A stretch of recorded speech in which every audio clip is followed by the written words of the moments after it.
and welcome to a new arrival day. It's been so long since I bought these that I forgot what's in there. So I want to do this on video.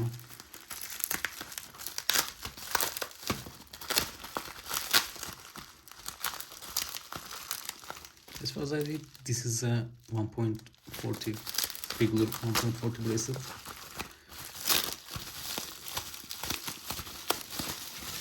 I don't remember why I bought these, as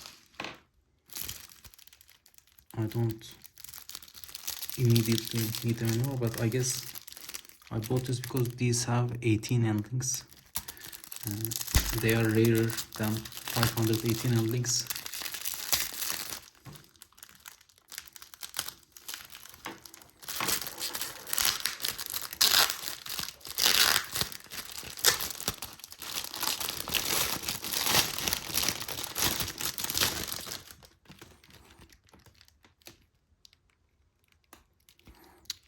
So this part is interesting.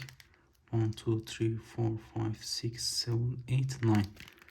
I guess this is the Holzer 1.40. It's why I bought it.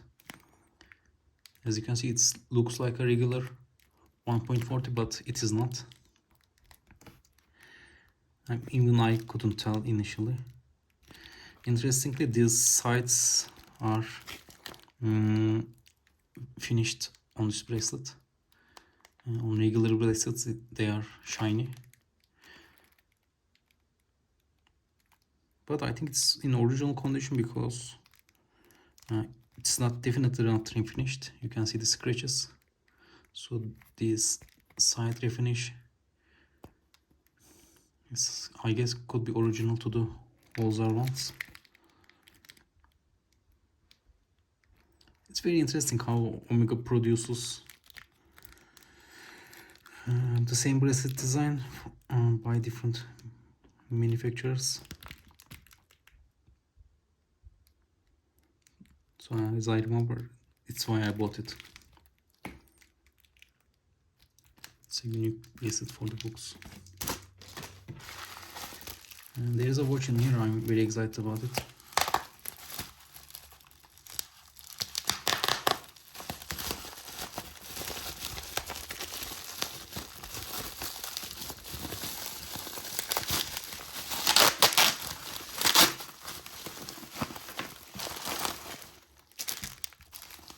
Some of you probably know where these stickers come from. I'm going to do a lengthy video about purchasing sources as well, and the main source is obviously this one.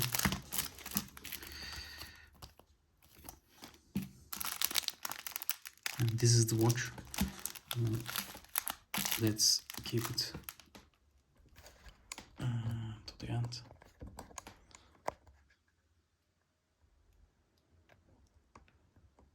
Sorry about the camera shake. It shakes a little bit. The arm is flexible.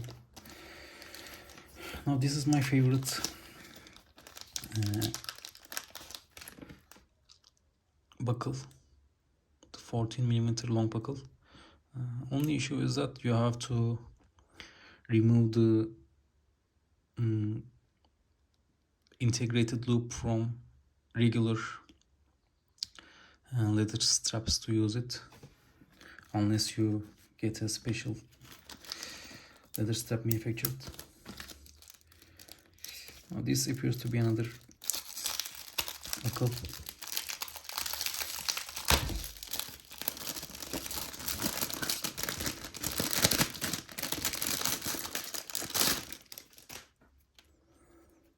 I'm curious what design it has. I think it will be a different design. Yes, this one is the long logo buckle. I guess it was MG.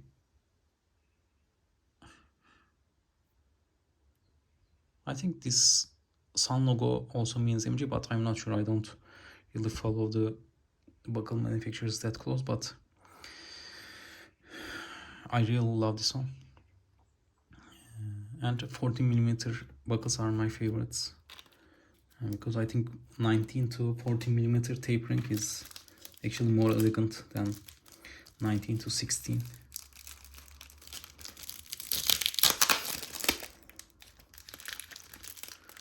This buckle needs a bit correcting.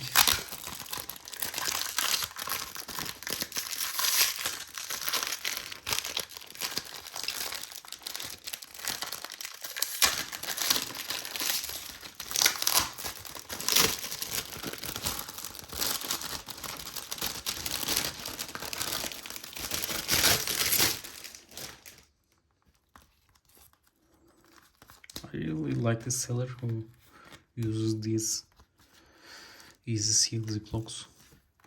I have quite a bit of them. I actually want to just bend this in place right now. It is really bothering me.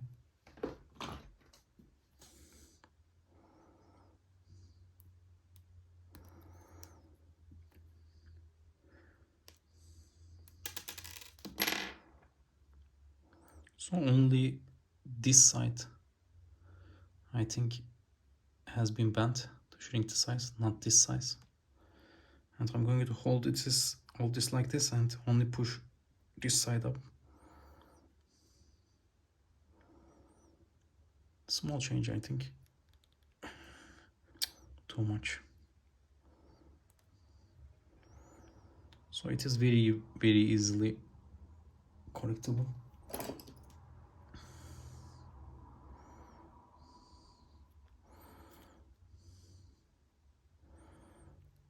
Just a little bit.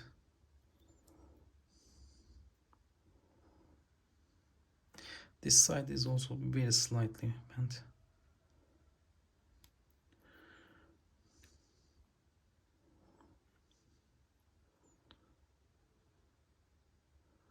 So it's almost perfect right now. But let's just squeeze this side a bit.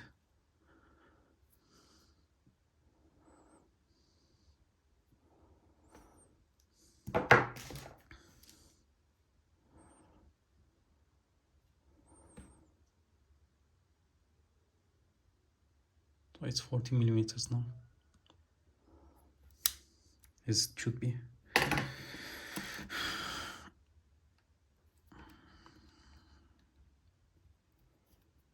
Actually, I will do this spring part later on.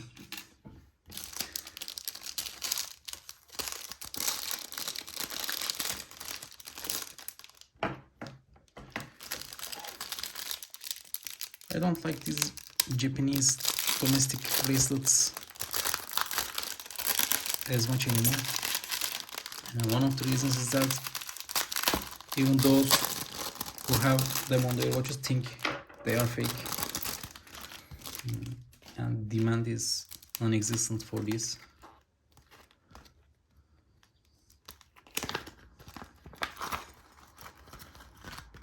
And I guess that reflects on me as well. They are actually better made bracelets.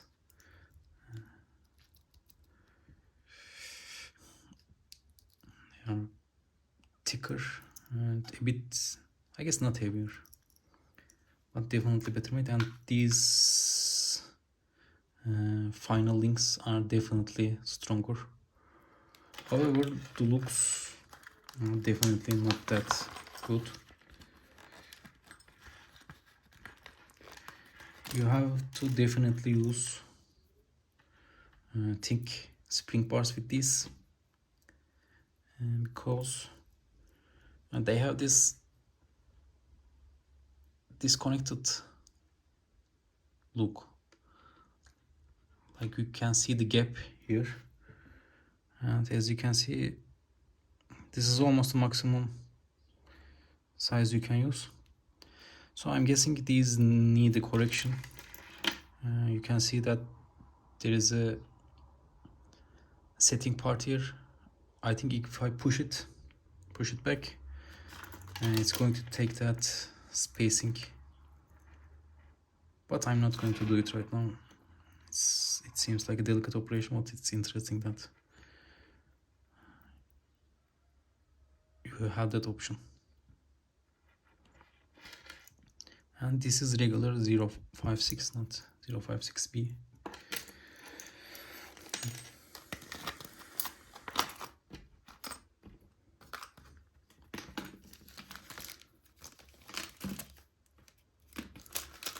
And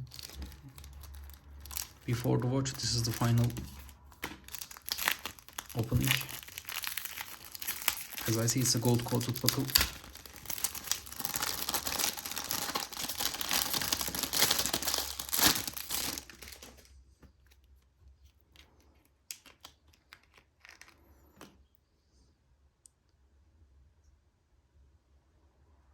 It's a beta marked buckle.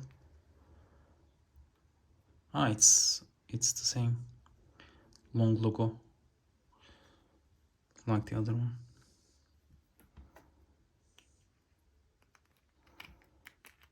I'm trying to buy buckles, pristine gold coated buckles, as much as I can, as I'm preparing a presentation for my enamel colored C cases. Getting all the colors together and putting on different colored leather bracelets on them. This watch was an incredible find. I got it, I think, 100 something. It was 100 something dollars. And it's even cheaper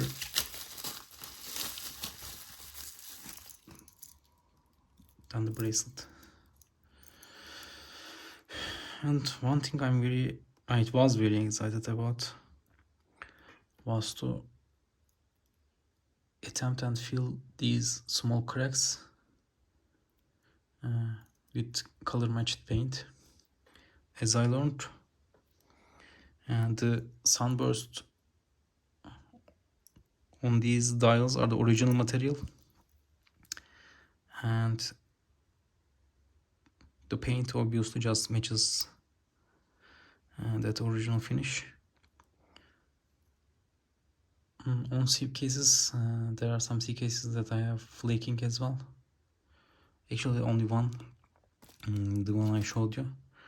So I was excited about this watch to try and fill the ones on this around the logo. But as I see, they are very minor. On the auction photos, they seemed much larger with magnification, I guess. But in reality,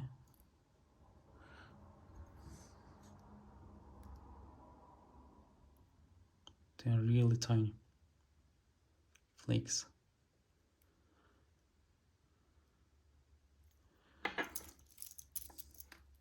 Now let's try the bracelet on a C case. I can't find my Virgin remover, so I guess I'm going to use a generic one. Actually, this is too hard for a generic one. Okay, I found it.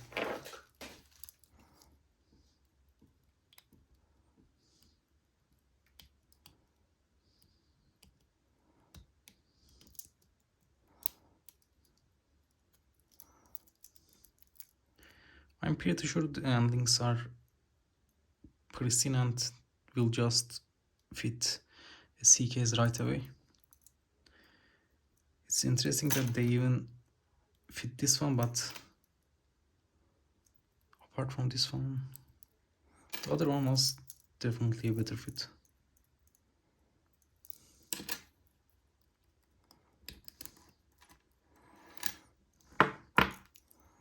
So this one definitely needs a bit correction, a bit squeezing, and it is extremely soft, like scarily soft.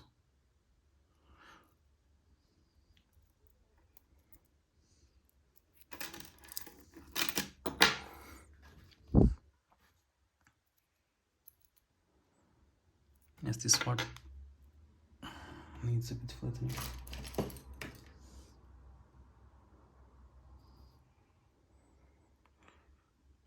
I have a spare 77 endlinks, so I have that going on for me.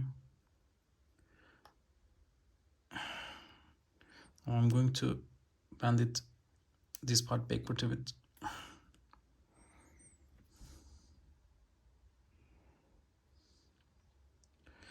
So this bend here is a bit concerning, and I think it needs to be fixed a bit more delicately. But as it is, this should fit, and it does fit.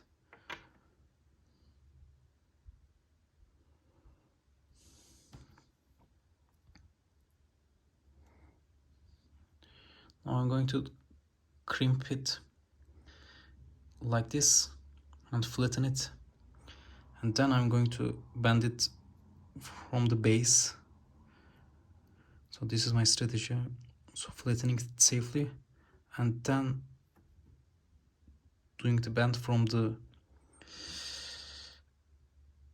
end place here rather than the middle of this section. But I'm not going to do it now. I'm going to prepare a bit mentally for the operation and do it in a more calm setting.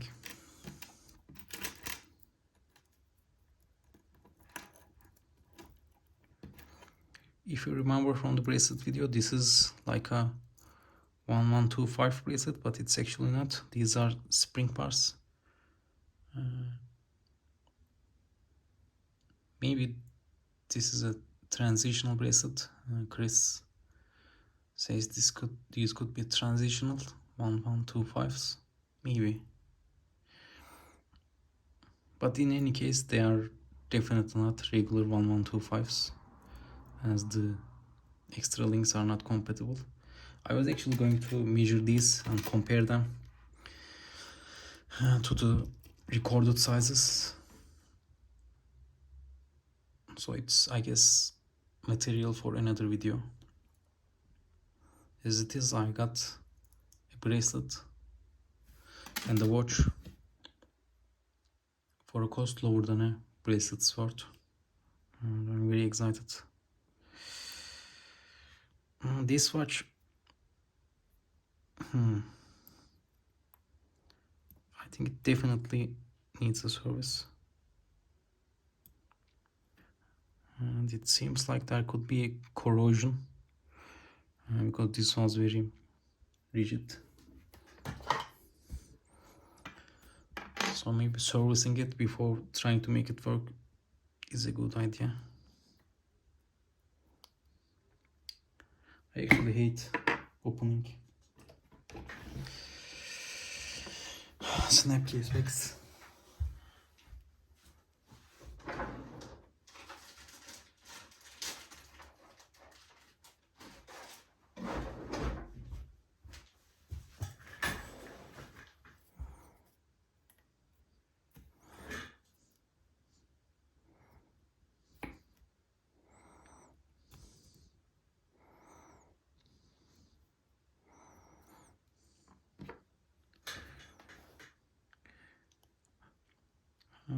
When the customs laws in Turkey were in a better state, you could buy stuff with DHL and pay 20% tax and have them pass through customs, but currently you can't buy anything, and it's like living in an embargo. I used to really like buying watches and flipping them, enjoying them a bit, but I stopped because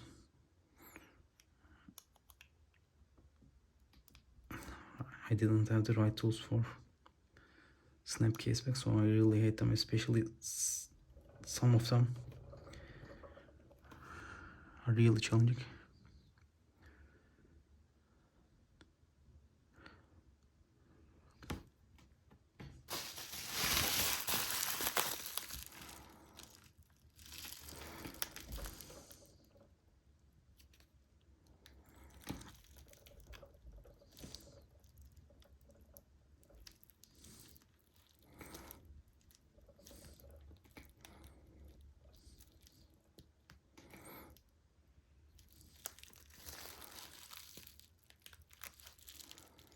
This is definitely not going to be easy. Maybe this is a good candidate to sell it as it is. I really wanted to fix it and experience it a bit, but I also don't want to just attempt a forceful removal of the case back, because I think it needs one of those tools that has a blade that goes under here too. But knowing myself, I might attempt it, and maybe if I can find something to get under here too. Actually, let's attempt getting under it from here. This might work.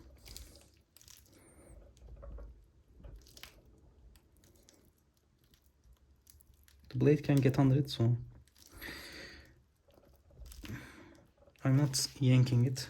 I got under it. And I've spaced it a bit. Now I'm going to space it a bit here from here too. Basically at this point I'm just dislodging it from every direction,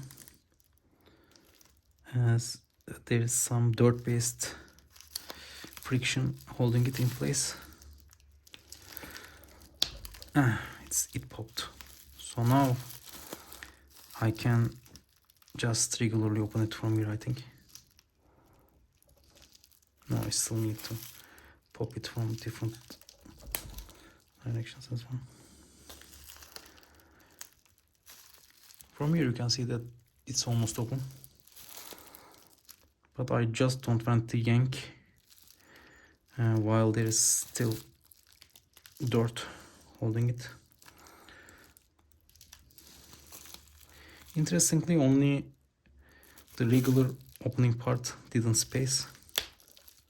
Yes, this part spaced too, and it's open. I'm really glad I managed to safely open it. You can see the gasket here is in good condition, and the watch itself is in good condition as well. The serial is 1960062. Now 0062 is an important number, if you remember. There were 620 endlinks and a beads of rice bracelet. So now reflecting back, that bracelet is actually intended for this watch, and as we saw, this watch, while very different, has the same lock geometry, at least the curvature, as the regular C cases. So I didn't expect to. I actually forgot about the 0062 model and how it was the original watch for that bracelet. This is interesting. I wonder what this does. Is it like an anti-magnetic thing?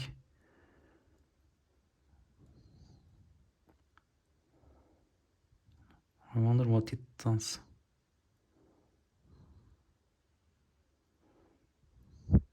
I've never seen it.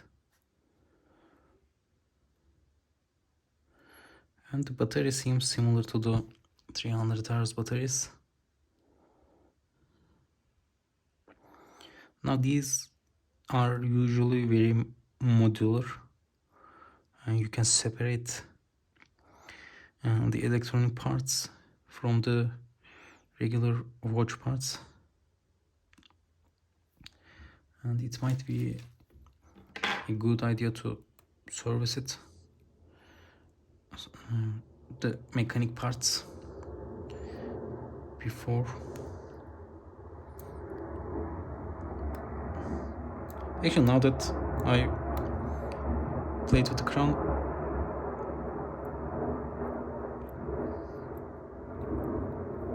I think the watch itself is in good state, but the crown was a bit probably there's dirt in there and it was creating friction, so maybe just lubricating this part and not touching anything related to the watch could be a solution as well. And let someone who actually works on quartz watches service it properly. Because for example, I could service it easily. However, I mean the cleaning and lubrication is easy. However, pressing the second sense, and I don't know what kind of a spring or friction system it has and how to properly support it during the pressing. So these kind of things are bothersome. For example, for the CKs, I have a very specific method of doing it and I didn't have any issues. I know that movement, but I don't know this movement. Anyway, I guess this is it for this video and I'm very excited for it. I will probably test it with a better soon. Thank you for watching and have a good day.